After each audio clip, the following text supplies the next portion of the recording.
Olá, hoje vamos dar início ao nosso estudo, mas antes de começarmos, eu quero reafirmar aquilo que tenho falado todas as vezes. A Bíblia é a palavra de Deus escrita, é a nossa única regra de fé e prática. A palavra de Deus, a Bíblia, ela é inspirada pelo Espírito Santo, não só as ideias, os conceitos, mas as próprias palavras foram inspiradas pelo Espírito Santo. E creio na inspiração plenária, toda a palavra de Deus, de Gênesis e Apocalipse, é inspirada pelo Espírito Santo. Ela é inerrante, embora não tenha sido escrita com uma linguagem científica, e não tem como propósito, objetivo, ensinar história, ética, geografia, ciência, não há erros quando ela entra em detalhes que estão ligados com a ciência, com a história, com a geografia, com a ética, enfim, não há erros, inerrante. Ela é infalível, não nos conduz ao erro, porque ela é inerrante. Ela é suficiente para que um pecador que está afastado de Deus reconheça o seu pecado, receba o seu Jesus como Salvador pessoal para ser salvo. Ela é suficiente também para a nossa santificação, é o grande instrumento do Espírito Santo para a nossa santificação, para que cresçamos na graça e no conhecimento de Jesus. A palavra de Deus é eterna, é imutável, ela tem autoridade absoluta, ela tem autoridade objetiva, enfim, ela é digna de crédito. Outra coisa importante que eu quero frisar, levando em conta o estudo de hoje, os eventos narrados, que a palavra que Deus quis que estivesse na palavra de Deus, foram registrados, não são lendas nem mitos, realmente aconteceram no tempo e no espaço da história. Inclusive personagens que a crítica, que aquelas pessoas incrédulas duvidavam que existiram, a própria arqueologia tem colaborado para mostrar que a historicidade desses personagens que realmente aconteceram no tempo e no espaço da história. Vamos para o nosso texto. Vamos para a segunda carta de Paulo aos Coríntios. Segunda carta de Paulo aos Coríntios, capítulo 3. Capítulo 3, a partir do versículo 6.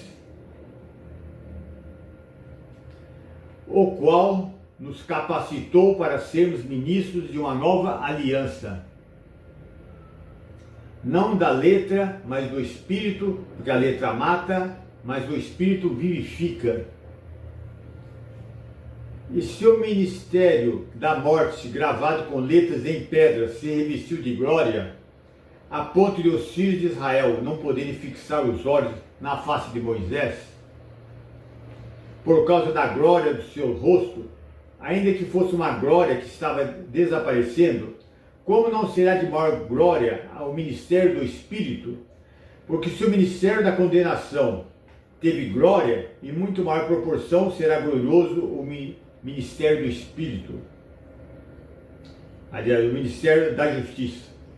Pois nesse particular, que era glorioso, já não tem mais glória, diante da glória atual, que é muito maior.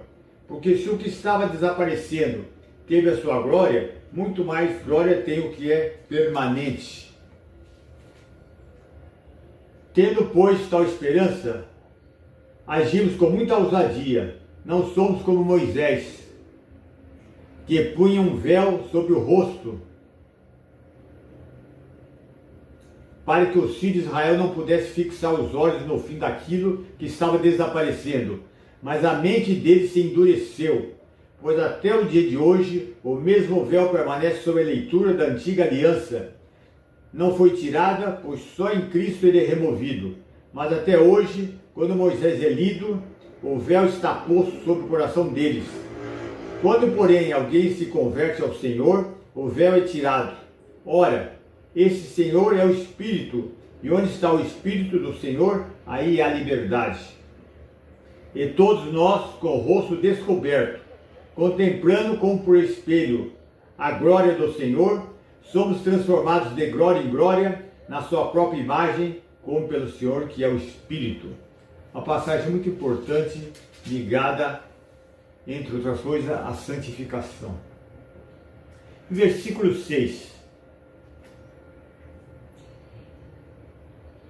O qual nos capacitou, que em Deus, para seres ministros de uma nova aliança, não da letra, mas do Espírito, porque a letra mata, mas o Espírito vivifica. Esse versículo é muito interessante, porque, infelizmente, muitos fazem mau uso dele.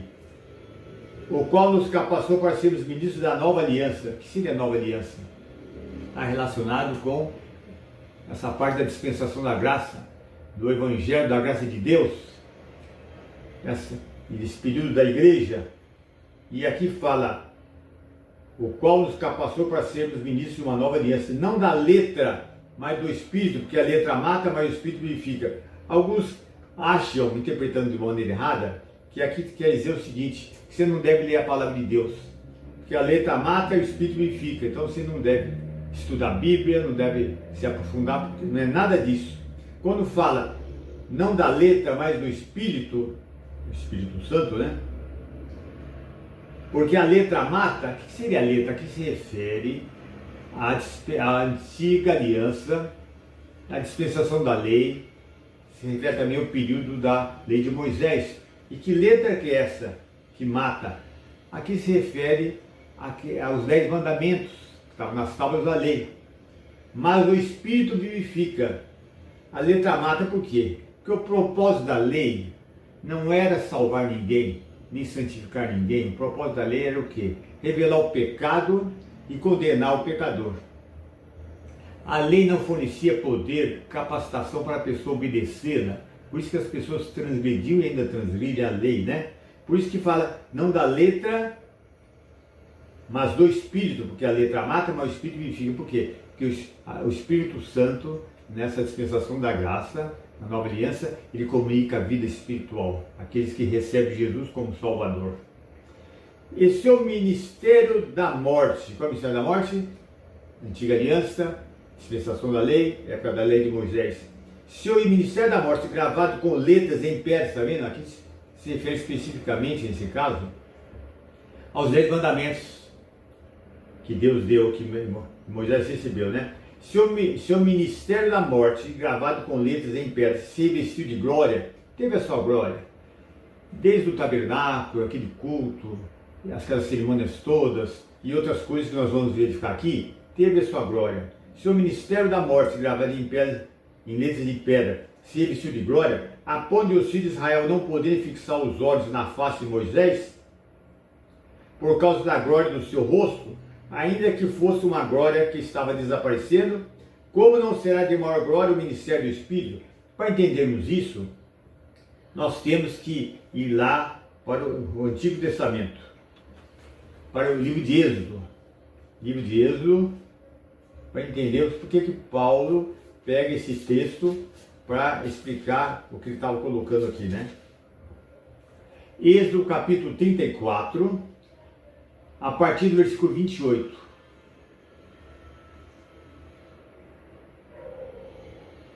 Vamos ler o versículo 27. Bom, ele esteve lá com o Senhor, e Deus ia dar as tábuas da lei para ele, né?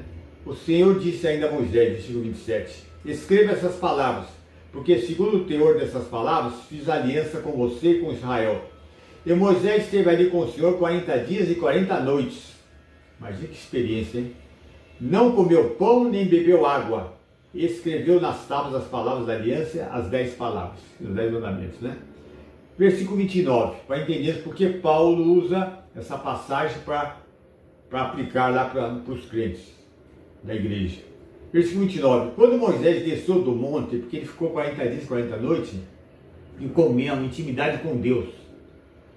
Interessante que só a ele foi dada essa autorização, esse privilégio de ter comunhão com Deus, né? De ver a glória de Deus.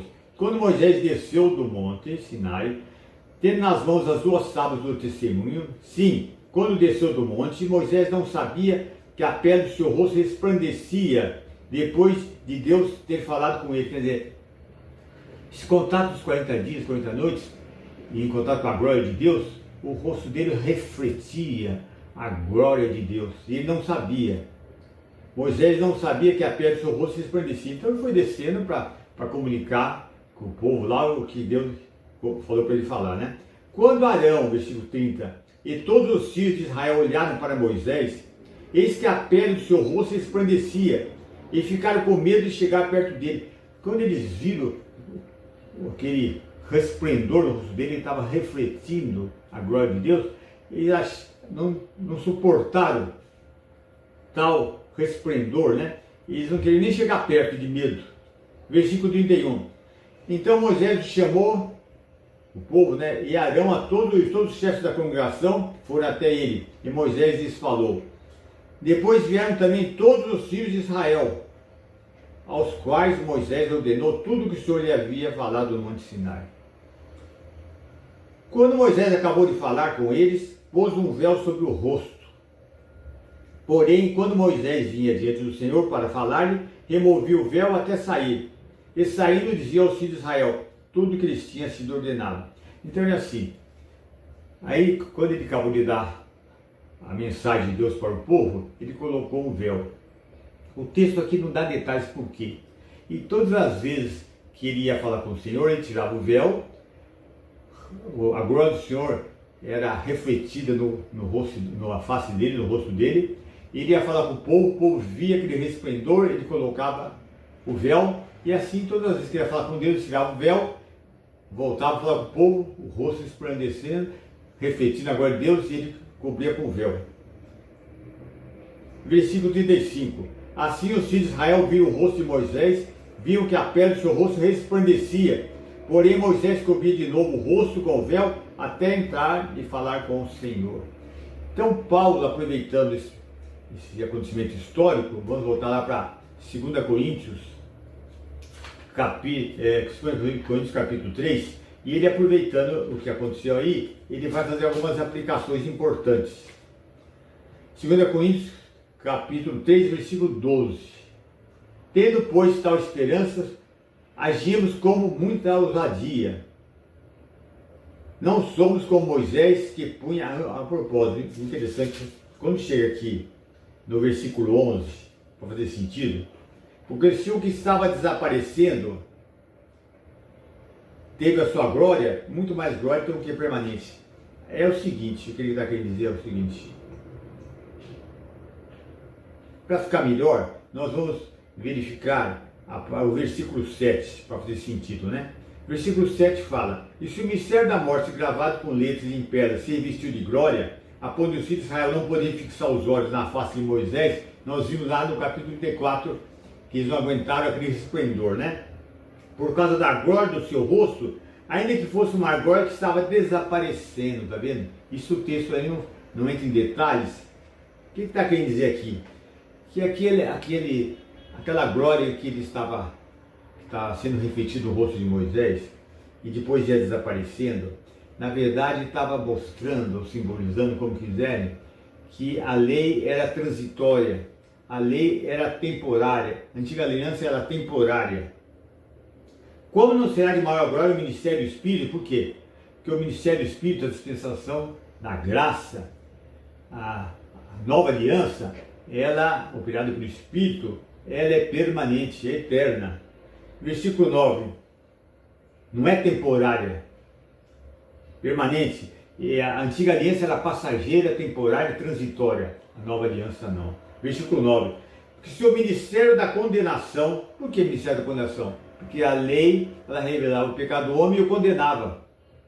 E não o capacitava a obedecê-la, e o homem estava na situação difícil. Diante de Deus. Porque se o ministério da condenação teve glória, e muito maior proporção será glorioso o ministério da justiça. Entre outras coisas, o ministério da época de Moisés, lá, o ministério da antiga aliança, teve uma certa glória. Entre outras coisas, o próprio resplendor no rosto de Moisés, que estava refletindo a glória de Deus, teve a sua glória. Aí fala em muito maior proporção, final do versículo 9, será glorioso o ministério de justiça. Por quê? Que a antiga aliança, a lei, a dispensação da lei, era o ministério de morte, que o homem não conseguia obedecer os mandamentos, como até hoje não consegue. Mas aí fazendo um contraste, final do versículo 9, em muito maior proporção será glorioso o ministério da justiça. Quer dizer, a nova aliança, a dispensação da graça é muito mais glorioso. Por quê? Porque aquele que recebe o Senhor Jesus como Salvador é justificado pela fé. declarado justo diante de Deus. Sua culpa é removida, pecados perdoados, e por isso que será muito mais glorioso. Versículo 10. Pois nesse particular, que era glorioso, já não tem mais glória. Significa o quê? Que a antiga aliança, a lei de Moisés, a dispensação da lei, se desvaneceu, já não tem o quê? Não tem mais a glória. Passou o tempo dela, já não tem mais glória. Diante da glória atual, que é muito maior. Por exemplo, se você pega uma vela e acende no lugar escuro, você vê a vela. E a vela acesa. Mas se você em pleno sol do meio-dia acender uma vela, o que é? Então podemos fazer, então é o contraste, que a vela seria a lei, a antiga aliança, né? Dispensação da lei, e o sol, o resplendor do sol seria o quê? A nova aliança, a dispensação da graça, o evangelho glorioso de Deus, né? Versículo 11. Porque se o que estava desaparecendo, antiga aliança, dispensação da lei, a lei de Moisés, porque se o que estava desaparecendo, desvanecendo, temporário, transitório, teve a sua glória, realmente teve a sua glória, muito maior glória tem o que é permanente, porque a dispensação da graça, a nova aliança, o evangelho da graça de Deus, a operação do Espírito para transformar vidas é permanente, isso é permanente. Esse é o grande contraste, então nós vemos um contraste, né, entre a antiga aliança e a nova aliança.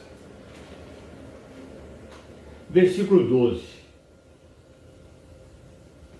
Tendo, pois, tal esperança, agimos com muita ousadia. Por quê? Porque se nós sabemos que o evangelho da graça, se nós sabemos que a nova aliança, sabemos que a dispensação da graça, o evangelho pregado no poder do Espírito Santo é poderoso para transformar vidas, transformar uma vida espiritualmente falando, transformar o caráter. Então nós temos esperança que ao pregarmos, o Espírito Santo vai produzir frutos. Por isso que fala, tendo pois tal esperança, agimos com muita ousadia. É o que aconteceu na igreja primitiva. Versículo 13. E não somos como Moisés, que punha um véu sobre o rosto. Agora está se referindo, por que Moisés, quando aquela glória que estava resplandecente, que estava refletindo no seu rosto, a glória de Deus, após os contatos com Deus, porque ele punha um véu, lá não entra em detalhes, porque ele colocava o véu, mas aqui fala, ó, e não somos como Moisés, que punha um véu sobre o rosto, para que os filhos de Israel não pudessem fixar os olhos no fim daquilo que estava desaparecendo, tá vendo? Então, eles nunca viam a glória que estava resplandecendo no rosto de Moisés, que refletia a glória de Deus, desaparecia. Então, ele só viu o véu depois, né? Então, cada vez que ia ter um contato com Deus, voltava para falar com o povo, o rosto estava resplandecendo, depois ele punha o véu, eles não viam que aquela glória desaparecia, até que ele voltasse a falar com Deus. Em contraste, versículo 3, não somos como Moisés, que põe um véu sobre o rosto, para que os filhos não pudessem fixar os olhos no fim daquilo que estava desaparecendo. A lei que pediu da lei, a antiga aliança, era temporária, passageira, transitória. Versículo 14, mas a mente deles, mente quem? Mente do povo, influenciado na época de Paulo, e agora está puxando para o período dele, né? Mas a mente deles quem? Os judeus se endureceu, ficaram cegos, como se tivesse uma venda nos olhos. Mas a mente deles se endureceu, pois até o dia de hoje, tá vendo? Agora Moisés tinha a lei que foi colocada, ele como mediador, foi um ministério glorioso, o próprio rosto dele resplandecia, mas tudo aquilo, o fato estava desaparecendo, cada vez que Moisés colocava o véu, porque estava desaparecendo aquele resplendor, estava se referindo à lei que era transitória, temporária. Mas a mente deles se endureceu, os judeus, pois até o dia de hoje, o mesmo véu permanece o quê? Sob a leitura da antiga aliança. O que ele está querendo dizer? O seguinte, que na época de Paulo, ainda tinha um santuário do templo, ainda faziam um sacrifício, e na sinagoga eles estudavam o quê? O Antigo Testamento. E no caso, principalmente o Pentateuco, que foi escrito por Moisés, né? E cada vez que Paulo está dizendo o seguinte, hoje, tempo de Paulo, o mesmo véu permanece, agora ele está usando está aplicando, está usando, está dizendo que aquele, assim como Moisés não usava um véu para não deixar que o resplendor desaparecesse à vista do povo lá de Israel, ele quer dizer o seguinte: também existe um véu espiritual na mente e no coração dos judeus, na minha época, Paulo, na época dele, de Paulo. Cada vez que estudo a lei, estudo a palavra de Deus nas sinagogas, o que acontece? Mas a mente deles, dos judeus, se endureceu. Cegueira espiritual, cegueira espiritual. Pois até o dia de hoje é o dia do Paulo, o mesmo véu permanece sob a leitura da antiga aliança. Não foi tirado, pois só em Cristo é removido. O que quer dizer? Todas as vezes que na sinagoga eles se reuniam para estudar a palavra de Deus, principalmente o Pentateuco, havia não um véu físico, como no lugar de Moisés, mas um véu espiritual, uma escama no coração e na mente, de tal maneira que eles não entenderam que a glória que resplandecia no rosto de Moisés simbolizava, e depois ia desaparecendo, simbolizava como era transitória e passageira a antiga aliança, a dispensação da lei. A lei, eles não entendem. Mesmo na época de Paulo, eles continuavam achando que a salvação era mediante a obediência da lei. E outra coisa importante também, a cegueira era tanta, na época de Paulo, que eles também não compreendiam, mesmo quando viam as profecias referentes ao Messias, que elas se aplicavam totalmente à pessoa de Cristo, Jesus Cristo. Eles, na cegueira espiritual, coração incrédulo, endurecido, eles não compreendiam e ainda rejeitaram a pessoa do Senhor Jesus. Cegueira. Mas a mente deles, versículo 14, se endureceu, dos judeus, pois até o dia de hoje o mesmo véu permanece sob a leitura da antiga aliança. Não foi tirado, pois só em Cristo é removido. Quer dizer, somente quando o judeu, na época de Paulo, e mesmo hoje, que ainda acha que a lei que salva, ainda estão esperando um Messias, que rejeitaram Jesus, cada vez que um judeu se converte, recebe o Senhor Jesus como Salvador, como Messias dele, naquele momento, aquele véu, aquela escama da mente e do coração é removido. E ele entende que a lei, a antiga aliança era temporária e crê no Senhor Jesus como Salvador, como Messias dele. Que maravilha, né?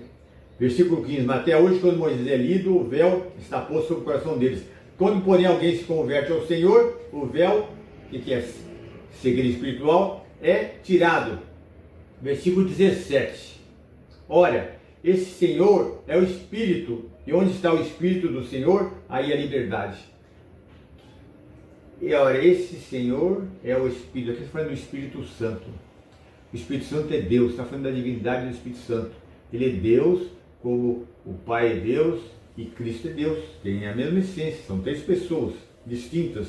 Ora, o Senhor é o Espírito, e onde está o Espírito do Senhor, a liberdade. Realmente, na antiga aliança, na lei havia o quê? Escravidão. Porque, entre outras coisas, para piorar ainda, na época de Jesus, o judaísmo ainda dava uma interpretação errada da lei e também das motivações da lei, do que Deus queria com a lei. Havia uma escravidão, que eles acrescentavam uma série de regulamentos, uma série de tradições, não só interpretavam de uma maneira errada, mas ainda acrescentavam coisas que nem na palavra de Deus estavam. Então, por isso que fala aqui, que onde, versículo 17, ora, esse Senhor é o Espírito, e onde está o Espírito do Senhor é a liberdade. Agora, no caso, não. Na nova aliança, levando em conta o Espírito Santo, usando e operando no coração dos homens, usando o Evangelho da graça de Deus, na dispensação da graça, há uma liberdade. Porque uma vez que você tem um encontro com o Senhor Jesus, é salvo, você é liberta da condenação do pecado, você é liberta também do poder do pecado, e você realmente tem a liberdade de se aproximar diante de Deus, justificado, ter acesso à presença de Deus, poder ter comunhão com Ele, intimidade com o Senhor. Por isso que fala de liberdade. Onde está o Espírito do Senhor, aí há liberdade. Agora chegamos no versículo que é a parte principal, o versículo chave de todo o texto. Versículo esse que já falei algumas vezes em alguns estudos, você deve se lembrar, mas que eu nunca entrei em detalhes, levando em conta todo esse contexto que nós falamos. Diz aqui no versículo 18: e todos nós, com o rosto descoberto, está fazendo um contraste, tá? Lá com a época de Moisés, né? E todos nós, com o rosto descoberto, contemplando a glória do Senhor, somos transformados de glória em glória, na sua própria imagem, como pelo Senhor, que é o Espírito. Agora, levando em conta tudo que nós falamos, o que esse versículo quer dizer? Você sabe que, infelizmente, muitas pessoas passam batido nesse versículo e nunca se apropriaram da importância dele para a vida de santidade, uma vida de santificação. E todos nós quem? Veja que interessante, só Moisés teve o privilégio e a autorização de Deus para ter contato com ele, ter comunhão com ele e poder contemplar a glória do Senhor. O povo não. Agora, todos que fazem parte da dispensação da graça, todos nós fazemos parte da igreja, todos nós estamos relacionados com a nova aliança, todos nós temos acesso, por termos sido justificados, salvos. Pelo fato de nós estarmos em Cristo, nós temos o que? O privilégio de estarmos diante de Deus pela fé, Deus Pai, temos comunhão, intimidade com o Pai e com o Filho, temos acesso a qualquer momento, tá? Podemos ver a glória do Senhor pela fé, através da leitura da palavra de Deus, coisa que só Moisés tinha esse privilégio, né? Mas qual ainda o contraste, o que há, podemos verificar? E todos nós com o rosto descoberto. Todas as vezes que Moisés ia falar com Deus, desde a primeira vez, ele tirava o véu, via a glória de Deus, tinha comunhão com Deus, e ia lá falar com o povo, depois que ele punha o véu. Ele se aproximava porque? Com o rosto descoberto. Nós também, quando nos aproximamos do Senhor, nós não usamos véu, nem físico, nem espiritual. Ao contrário, nós temos acesso a qualquer momento para entrarmos em comunhão com Deus. Temos esse privilégio. E através da leitura da palavra de Deus, podemos verificar também o Deus em toda a sua glória revelada na palavra. E todos nós com o rosto descoberto, contemplando a glória do Senhor. Como é que você pode contemplar a glória do Senhor? Que Senhor é esse aqui? Senhor Jesus. Que interessante, quando Moisés esteve em contato com Deus, conforme nós verificamos no capítulo 34 da de Êxodo, e ou em outras ocasiões também, quem apareceu para ele, e todas as vezes, em outros textos da palavra de Deus lá no Antigo Testamento, não foi nem o Pai nem o Espírito, foi o próprio Cristo antes da encarnação. O Cristo pré-encarnado que apareceu. Foi com o Cristo pré-encarnado lá que ele recebeu a tábua da lei, que conversou, e assim, e outros personagens também do Antigo Testamento viram Cristo. E às vezes ele aparece também como anjo do Senhor, né? Em certos textos, né? Então aqui está dizendo que todos nós com o rosto descoberto nos aproximamos de Deus, sem véu físico nem véu espiritual. E o que acontece conosco? Contemplando como por espelho. Interessante, ó.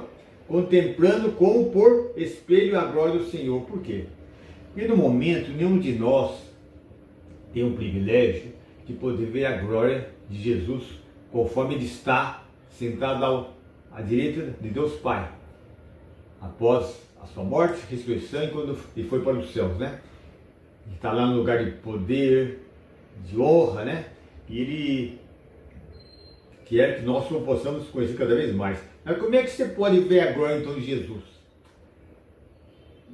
Nós, quando lemos a palavra de Deus, para encontrarmos a pessoa de Jesus, de Gênesis, Apocalipse, tudo que fala sobre a pessoa dele, sobre a obra dele, sobre a glória que ele está manifestando ao lado de Deus Pai, todas as vezes que nós vemos, nós somos transformados. Mas só que essa visão que nós temos da glória do Senhor Jesus não é direta, imediata. Não agora pelo menos, né? Mas com corpos transformados, né? Quando Cristo vier, aí sim, nós podemos ter essa visão, né? De Cristo, uma visão direta, imediata da sua glória essencial, né? Mas aqui fala como contemplando como por espelho a glória do Senhor. Quer dizer, a glória do Senhor Jesus é refletida no espelho da palavra.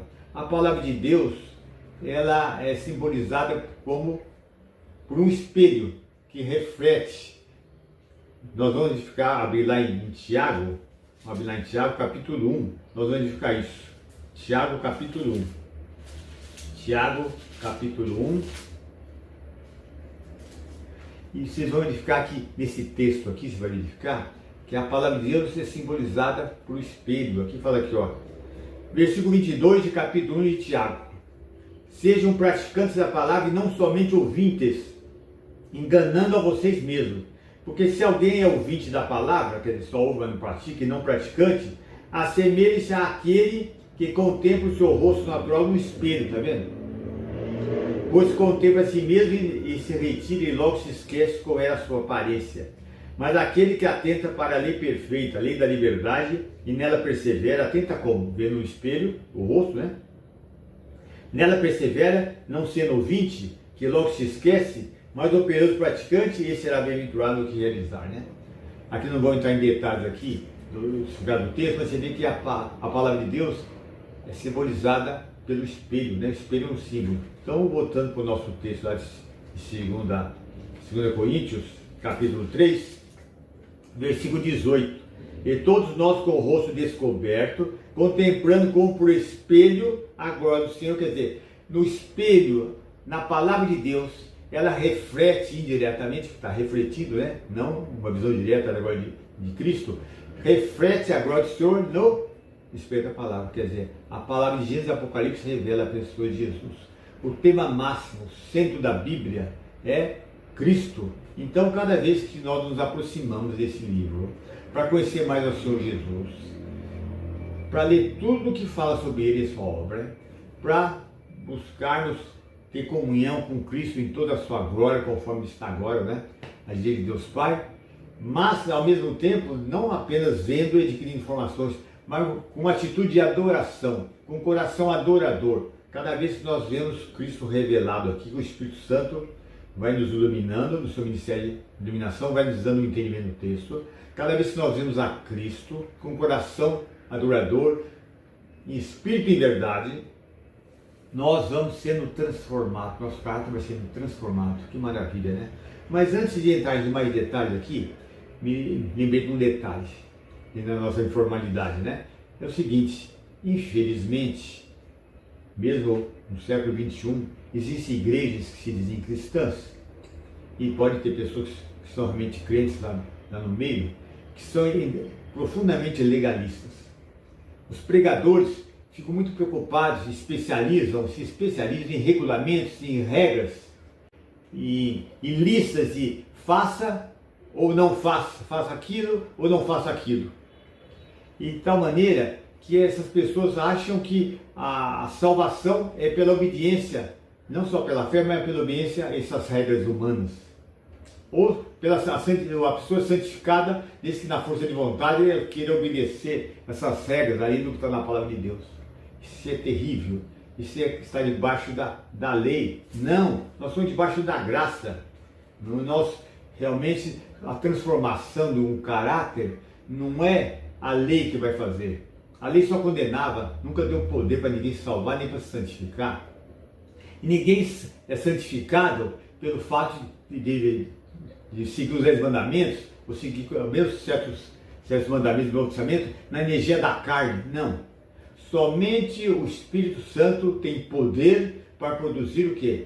Uma vida espiritual, transformação espiritual. O Espírito Santo usando a palavra que ele mesmo inspirou para transformar pessoas. E versículo 18, e todos nós com o rosto descoberto, contemplando a glória do Senhor Jesus, somos transformados. É uma metamorfose.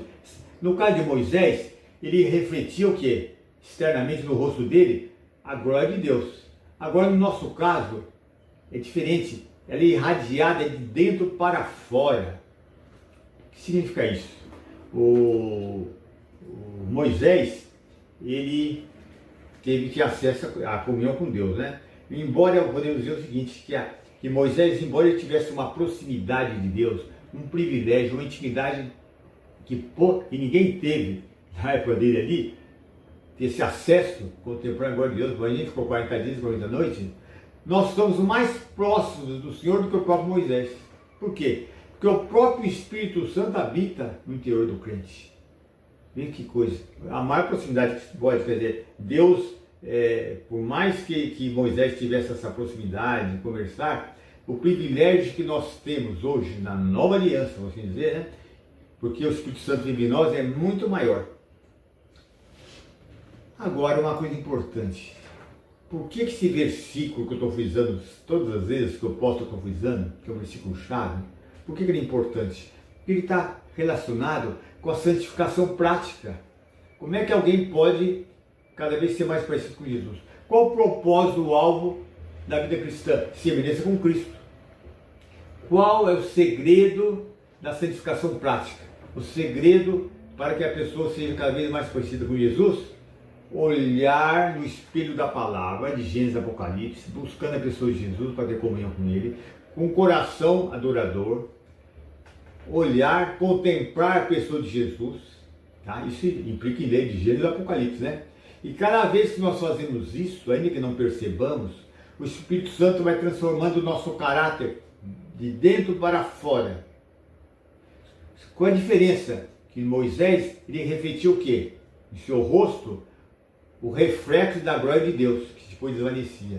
Mas aquele que anda com Deus, está cheio do Espírito Santo, que constantemente está procurando Jesus na palavra, está adorando o Senhor Jesus, tem intimidade com o Senhor Jesus, a glória do Senhor, no sentido de caráter, a vida de Cristo se manifesta no crente. E não é uma coisa, né, como no caso de Moisés, que ele ia desvanecendo, né, desaparecendo e precisava pôr o véu. Isso que é interessante, né? Então nós precisamos entender a importância de, ele ainda fala aqui, ó, somos transformados de glória em glória. Por que faz transformados de glória em glória? Porque é um processo, é o processo da santificação. Não é uma coisa instantânea, imediata, é um processo pelo qual nós somos transformados na sua própria imagem. Interessante, hein? Cada vez mais semelhantes a Jesus. E como pelo Senhor que é o Espírito. Quem faz isso? O Espírito Santo. Ao dar entendimento ao crente, para entender a palavra, à medida que ele vai conhecendo a pessoa de Jesus, o Espírito Santo vai dando entendimento, compreensão. À medida que você vai conhecendo cada vez mais, vai crescendo na graça e conhecimento de Jesus, adorando Jesus, tendo comunhão com Jesus, o que acontece? Aos poucos, mesmo que você não perceba, as pessoas percebem, crentes ou incrédulos, o caráter de Jesus manifestado na tua vida. Que maravilha, hein? Que maravilha. E se a pessoa realmente continuar esse processo, vai chegar um ponto que ele vai estar cada vez mais parecido com o Senhor Jesus. Então o segredo, qual o segredo da vida cristã? Ocupar-se com Cristo. Ocupar-se com Cristo está na frente do serviço, da obra. Por isso que eu já frisei algumas vezes. Primeiro o adorador, depois o servo. Primeiro a adoração, depois o serviço. Você não pode inverter. Não importa o tipo de ministério que você tenha, ou quantos ministérios você tem para atuar no contexto da igreja, dos irmãos reunidos. Adoração individual e também com os irmãos, quando estão reunidos aos domingos, é essencial. Adoração. Ocupar-se com Cristo. Quanto mais nós ocupamos com Cristo, não é só ocupar-se com Cristo, lendo a palavra, buscando por Ele, não. Mas adorando. Permanecer na presença de Cristo sem pressa. Tem aqueles que vão lá, lê um texto, faz uma oração. Não. Estar na presença de Cristo, adorando, sem pressa. Permanecer na presença de Cristo. Esse permanecer é a chave. Não é uma coisa corrida. Isso que nos transforma à semelhança de Jesus. Esse permanecer. A santificação, então, conforme nós verificamos, prática é o resultado de olharmos e contemplarmos Cristo no espelho da palavra, que a glória dele é refletida, a santidade dele, a glória dele é refletida no espelho da palavra, e o Espírito Santo vai operando o que? Transformação. E isso é vital. Mas, infelizmente, se você não lê a palavra de Deus, não buscar Cristo na palavra, não está adorando o Senhor, não tem intimidade com o Senhor, o que acontece? Se tiver pecado na vida, não confessado, andar com uma certa carnalidade, vou assim dizer, né? O que acontece? Você deixa de refletir através do seu caráter, o caráter de Cristo, a vida de Cristo, e você acaba colocando um véu espiritual. Por que que se fez? Porque cada vez que o crente não está cheio do Espírito Santo, quando o crente não está andando de acordo com a vontade de Deus, quando ele não está adorando o Senhor Jesus, quando não está em intimidade com Deus, quando ele está fora da palavra de Deus, é como se estivesse com um véu na frente, de tal maneira que crentes e incrédulos não podem ver Jesus na vida dele. Então nós precisamos evitar, assim dizer, né, que exista um véu de carnalidade, de pecado, que impeça de crentes e incrédulos, que impeça que eles possam ver o que? Jesus em nós. E essa glória do Senhor Jesus que irradia de dentro para fora do crente, que o Espírito Santo operando, de tal maneira que o caráter de Cristo é manifestado. Mas se você está em pecado, se você não dá um bom testemunho, o que acontece? É como se você estivesse com um véu impedindo que as pessoas vejam a manifestação de Cristo na tua vida, o caráter de Cristo na tua vida, manifestação por causa de uma vida de carnalidade. Então nós precisamos evitar que exista um véu sobre o nosso rosto, espiritualmente falando, né, que possa impedir as pessoas verem. Agora eu pergunto para você, como é que está a sua experiência? Você teve um encontro com Cristo como seu Salvador há quanto tempo? 1 mês, 2 meses, 6 meses, 1 ano, 2, 3, 4, 10 anos, 20 anos, 30 anos, 40 anos, 50 anos, 60 anos. Há quanto tempo que você teve um encontro com Jesus como seu Salvador? Você tem crescido nesse período todo em santificação? Tem crescido na graça e no conhecimento de Jesus? Você cada vez mais se adora o Senhor Jesus? Você tem fome da palavra? Fome de ter encontro com o Senhor Jesus? Intimidade com Jesus? Adorando o Senhor Jesus em espírito e verdade? E ao Pai? Como é que é a tua experiência nesse processo todo? Ou você tem tido uma vida que não agrada ao Senhor, você não confessa pecados, acha que ler a palavra de Deus é uma coisa aborrecida, enfim, você não está dando um bom testemunho? Será que você está usando um véu que impede das pessoas que possam ver a glória de Jesus refletida no seu rosto, ou seja, um caráter semelhante a Jesus? Será que é? O desafio para você é o seguinte. Então outro detalhe que eu me lembrei também. Será que você frequenta uma igreja legalista que defende regulamentos, regras, listinhas, faça isso ou não faça aquilo, achando que a pessoa possa ser salva ou santificar através de obediência na energia da carne, querer obedecer na força de vontade? O desafio é esse. Você quer ser mais parecido com Jesus? Você quer realmente glorificar Deus? Você quer que a vida de Cristo se manifeste na sua vida? E vou falar aquilo que eu não canso de falar. Vida cristã é a vida de Cristo refletida no Filho de Deus pelo poder do Espírito Santo. Isso é uma realidade na tua vida? Você gostaria que fosse isso uma realidade na tua vida? Você gostaria que as pessoas vissem Jesus na tua vida? Você gostaria que a tua vida impactasse as pessoas? Você gostaria realmente de glorificar Deus? Você gostaria de desfrutar uma comunhão cada vez maior com o Senhor? Então, busque a Cristo na sua palavra, de Gênesis e Apocalipse. Ver, contemplar Cristo em toda a sua glória, conforme Ele está à direita de Deus Pai. Se eu gostaria, o desafio é esse. Se não tem uma ideia da palavra de Deus, comece a ler. O errado é você chegar e falar, bom, o que eu vou ler hoje? Abre e lê um versículo. Não, eu vou ler o livro de Provérbios, o livro de Salmos, só isso. Não. Toda a palavra de Deus, todo o conceito de Deus deve ser de Gênesis e Apocalipse. E quanto mais nós lemos a palavra de Deus, mais você vai conhecer a graça de Deus, mais você vai ansiar pela volta de Jesus. Eu já ando com o Senhor Jesus há 53 anos, tem tanta coisa que ainda preciso aprender. Estou começando a entender um pouquinho do que é a graça de Deus, depois de 53 anos, né, de leitura e estudo da palavra de Deus. Estou começando a entender um pouco o que é a graça de Deus. Agora, se você até então não tinha vontade de ler a palavra de Deus, ou não tem quem te explique, primeiramente peço ao Senhor que o Espírito Santo possa iluminá-lo para entender a palavra.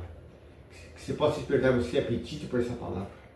Que você possa realmente, inclusive, aprender com os mestres que o Senhor levantou. A igreja é dotada de pessoas que estão de mestres, né? Que pregam, que ensinam, Quer dizer, você não tem desculpas para não aprender a palavra de Deus. Eu digo uma coisa, com 53 anos de vida cristã, vale a pena investir no conhecimento da palavra de Deus. Vale a pena conhecer o Senhor Jesus. A vida passa a ter outro sentido, outro propósito. Até a maneira de você encarar as dificuldades, as provações, o que quer que venha. Porque Deus, Jesus prometeu estar conosco todos os dias, durante as 24 horas. O desafio é esse, então, leia a palavra de Deus para contemplar a pessoa de Jesus. E você vai ver a experiência da transformação. Infelizmente, eu não sei porquê, muitos pregadores nem falam sobre esse versículo 18. E também no contexto que nós falamos lá, né? Contraste lá com Moisés, muitas pessoas não valorizam. E tentam a energia da carne, que, através do ativismo na igreja, quem sabe se Deus vai transformar a vida dele, quem sabe se a vida dele vai ter um sentido, mas muitas vezes a vida cristã é um peso. Por quê? Se você não tem comunhão com o Senhor, não tem intimidade com Jesus, não tem intimidade com o Pai, se você não tem prazer na palavra, se você não está crescendo na graça e conhecimento de Jesus, a vida cristã é um peso. Muitas vezes o cristianismo de alguns está reduzido a mero ativismo dentro da igreja. Vamos orar. Senhor Deus, agradeço por esse texto tão rico, Senhor, tão rico. Falar da nova aliança, Senhor. Que privilégio nós temos ter acesso à Tua presença a qualquer momento em Cristo Jesus. O Senhor nos vê em Cristo, com Cristo como Cristo. Em Cristo nós temos acesso a qualquer momento ao trono de graças. O Teu Espírito habita em nós. Quantos privilégios. Tem uma palavra que revela Jesus. Que nós possamos ter apetite para essa palavra. Nós possamos cada vez mais conhecer Jesus revelado na palavra. Que a glória dele, refletida no espelho da palavra, possa fazer com que nós sejamos transformados de glória em glória, no processo de santificação, cada vez mais conhecido por Jesus, de tal maneira que nosso rosto reflita o caráter de Cristo. Que a vida de Cristo se manifeste em nós, pelo poder do Espírito Santo. É o que nós pedimos, te louvamos e agradecemos em nome do Senhor Jesus. Amém.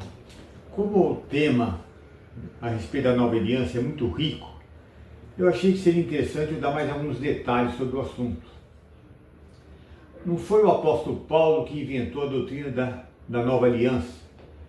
A doutrina da nova aliança aparece em alguns textos do Antigo Testamento e Paulo, certamente, como conhecedor, erudito do Antigo Testamento, né, ele sabia a respeito dessa doutrina. Vamos abrir em Jeremias capítulo 31. Jeremias 31. Versículo 31. Profeta Jeremias, capítulo 31, versículo 31. Eis aí vem dias, diz o Senhor, em que firmarei nova aliança com a casa de Israel e com a casa de Judá. Quando ele falou com a casa de Israel, seria o reino do norte, e com a casa de Judá, o reino do sul. Em outras palavras, essa aliança seria feita com todo o povo de Israel, né? Aliança em relação ao futuro. Não segundo a aliança que fiz com seus pais no dia em que os tomei pela mão para os tirar da terra do Egito, pois eles quebraram a minha aliança, apesar de eu ter sido esposo, diz o Senhor. O que se refere àquele pacto feito ali na época de Moisés, a lei de Moisés, que era uma aliança, um pacto condicional. Bênçãos dependiam da obediência. Porque essa é a aliança que farei com a casa de Israel. Coisa futura. Depois daqueles dias, diz o Senhor, na mente lhes imprimirei as minhas leis, também no seu coração as escreverei. E eu serei o Deus deles e eles serão o meu povo. Interessante, ó. Na mente lhes imprimirei as minhas leis e também no coração. Aí o contraste. A lei de Moisés, a lei está o quê? Estava nas tábuas da lei, né? Os 10 mandamentos estavam ali nas tábuas da lei. Era uma coisa exterior, além de outros detalhes da lei também, além dos 10 mandamentos, né? Mas no caso aqui, os princípios básicos da lei, na mente lhes imprimirei as minhas leis, também no seu coração as escreverei. Quer dizer, Deus iria internalizar, escrever na mente e no coração da pessoa. Então não era uma coisa externa para ser obedecida, mas a próprio esse padrão do Senhor seria, olha lá, eles imprimirei as minhas leis também no seu coração e na mente, uma coisa internalizada. Continuando, eu serei o Deus deles e eles serão o meu povo. Não ensinará jamais cada um ao seu próximo, nem cada um ao seu irmão, dizendo, conheço o Senhor, porque todos me conhecerão, futuro, desde o menor até o maior. Deles diz o Senhor, pois perdoarei as suas iniquidades e os seus pecados jamais me lembrarei. Quer dizer, veja o aspecto espiritual, né, da nova aliança. Agora nós vamos abrir em Ezequiel capítulo 36, versículo 24. Ezequiel 36, 24. Ezequiel 36, 24. Aqui dá mais detalhes para completar o que está lá em Jeremias, né? Eu os tirarei do meio das nações, se refere os judeus, né? Eu os congregarei de todos os países, eu os trarei de volta para a sua própria terra. Isso é uma coisa futura. Deus chamando todos os judeus de todos os lugares.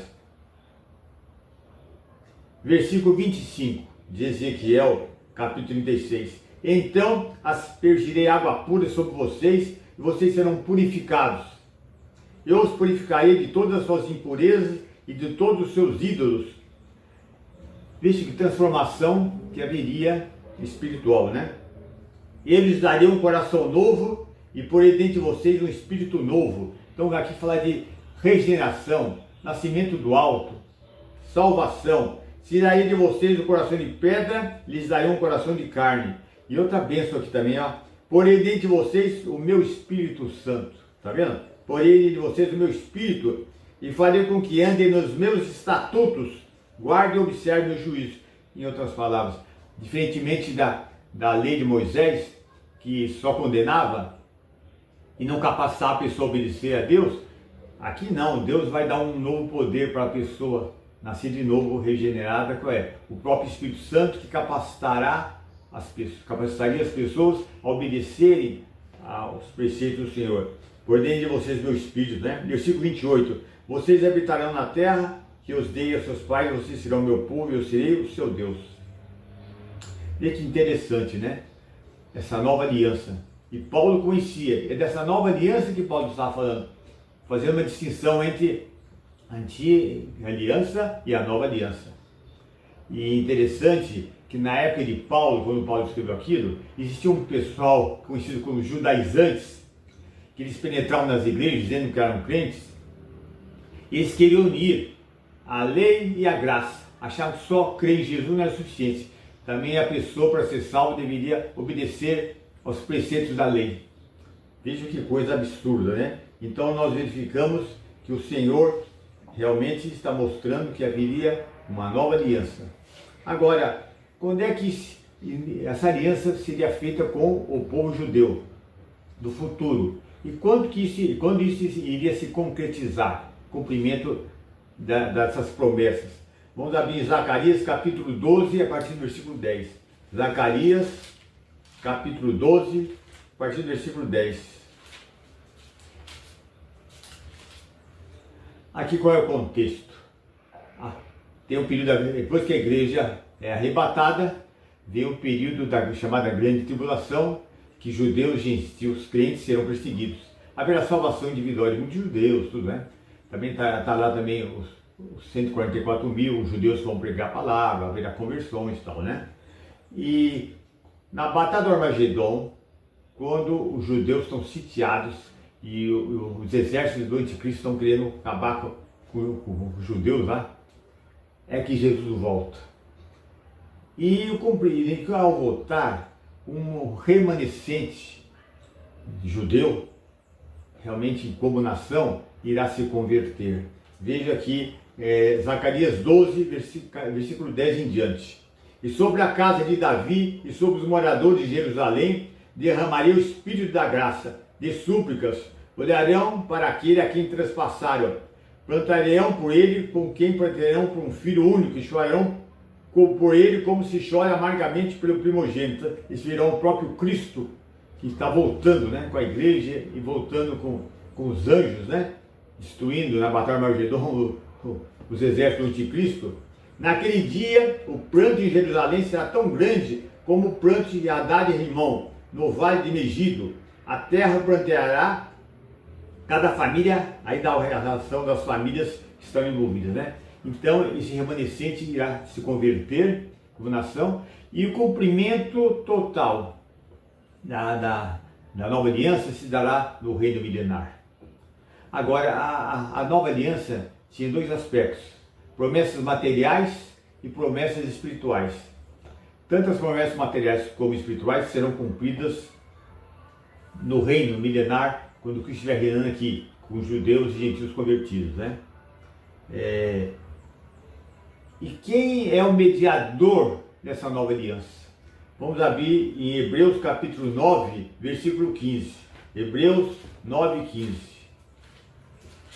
Hebreus capítulo 9, versículo 15.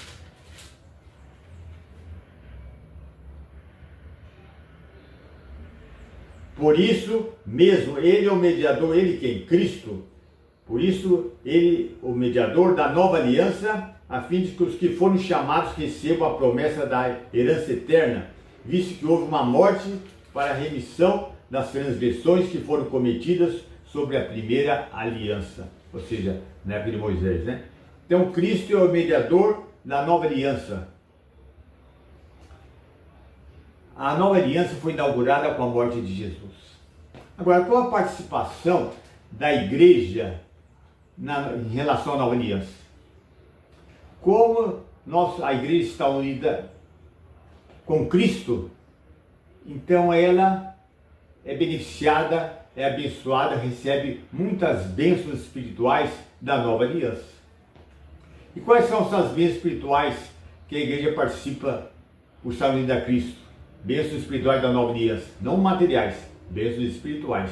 Eu falo que as bênçãos prometidas em termos espirituais são para os crentes, porque as bênçãos materiais e espirituais, em seu cumprimento total, é para o povo judeu no futuro.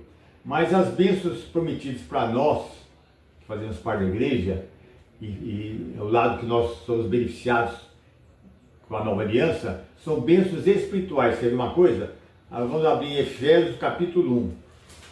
Efésios capítulo 1. Efésios capítulo 1. Fala aqui, ó, versículo 3.